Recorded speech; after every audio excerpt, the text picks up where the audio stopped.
Let us recap. The author hated maths at school but liked quantum world. Who wouldn't like quantum mechanics, given the unusual behavior of matter in the quantum realm despite the perplexing maths formulas? The elementary particles called quarks got their name from James Joyce's book Finnegan's Wake. The structure of protons and neutrons, which consist of up and down quarks. It begs the question, are they charged? Are the quarks of same letter but different color, different in terms of mass, charge, etc.? The reason for physicists predicting the existence of even more fundamental particles to protons and neutrons. An explosion of hadrons and fundamental particles cannot be so huge in number, so there must be something even more fundamental that makes them. So what is a hadron? The word hadron comes from ancient Greek hadros, which means stout, thick. In particle physics, it is a composite subatomic particle made of two or more quarks held together by the strong interaction. There are two types of hadrons, the baryons, the mesons. This is the list of baryons. And the list goes on and on. This is the list of mesons.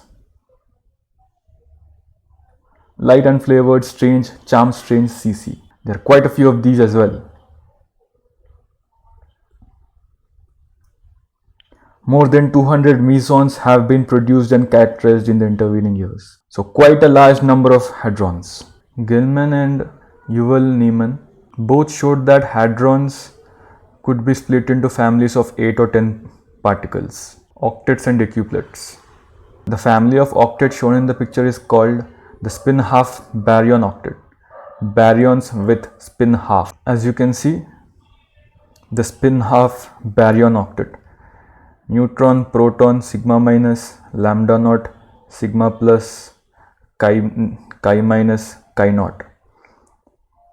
If we see protons and sigma plus and sigma minus and chi minus, and the whole picture is neutral. This is the picture in the book. This is the web picture. So they are both very much the same. But why 8 and 10 and not 7 and 11? This is where we had stopped earlier. Let's continue. This lack of explanation left me deeply unsatisfied. The key parts of the story remain hidden. I wanted to unravel this mystery but did not know how. As luck would have it, I got help from a family friend. I grew up in a small industrial town called Kolomna. Population 150,000, which was about 70 miles away from Moscow, or just over 2 hours by train. My parents worked as engineers at a large company making heavy machinery. Kolomna is an old town on the intersection of two rivers that was founded in 1177, only 30 years after the founding of Moscow. There are still a few pretty churches and the city wall to attest to Kolomna's storied past. But it's not exactly an educational or intellectual center. There was only one small college there, which prepared school teachers. One of the professors there, a mathematician named Evgeny Evgenyevich Petrov, however, was an old friend of my parents. And one day my mother met him on the street after a long time and they started talking. My mom liked to tell her friends about me, so I came up in the conversation. Hearing that I was interested in science, Evgeny Evgenyevich said, I must meet him. I will try to convert him to math. Oh no, my mom said. He doesn't like math. He thinks it's boring. He wants to do quantum physics. No worries, replied Evgeny Evgenyevich. I think I know how to change his mind. A meeting was arranged. I was particularly enthusiastic about it, but I went to see Evgeny Evgenyevich at his office anyway. I was just about to turn 15 and I was finishing the 9th grade, the penultimate year of high school. I was a year younger than my classmates because I had skipped the 6th grade. Then in his early 40s, Evgeny Evgenyevich was friendly and unassuming. Bespectacled with a beard stubble, he was just what I imagined a mathematician would look like. And yet there was something captivating in the probing gaze of his big eyes. They exuded unbounded curiosity about everything. It turned out that Evgeny Evgenyevich indeed had a clever plan how to convert me to math. As soon as I came to his office, he asked me, "So I hear you like quantum physics. Have you heard about Gell-Mann's eightfold way and the quark model?" "Yes, I have read about this in several popular books." "But do you know what was the basis for this model? How did he come up with these ideas?" "Well, have you heard about the group SU3? "SU what?"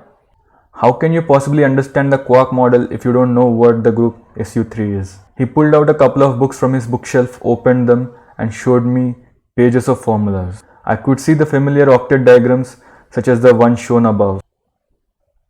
But these diagrams weren't pretty pictures. They were part of what looked like a coherent and detailed explanation. Though I could make neither head nor tail of these formulas, it became clear to me right away. They contained the answers I had been searching for. This was a moment of epiphany. I was mesmerized by what I was seeing and hearing, touched by something I had never experienced before, unable to express it in words but feeling the energy, the excitement one feels from hearing a piece of music or seeing a painting that makes an unforgettable impression. All I could think was, wow. You probably thought that mathematics is what they teach you in school, Evgeny Evgenyevich said. He shook his head. No, this, he pointed at the formulas in the book, is what mathematics is about. And if you really want to understand quantum physics, this is where you need to start. Gell-Mann predicted quarks using a beautiful mathematical theory. It was in fact a mathematical discovery. But how do I even begin to understand this stuff? It looked kind of scary. This is the standard model of particle physics. This is the SU3 group. This could be the maths he must have seen, which seems scary. Let's continue. It looked kind of scary. No worries. The first thing you need to learn is the concept of a symmetry group. That's the main idea. A large part of mathematics as well as theoretical physics is based on it. Here are some books I want to give you.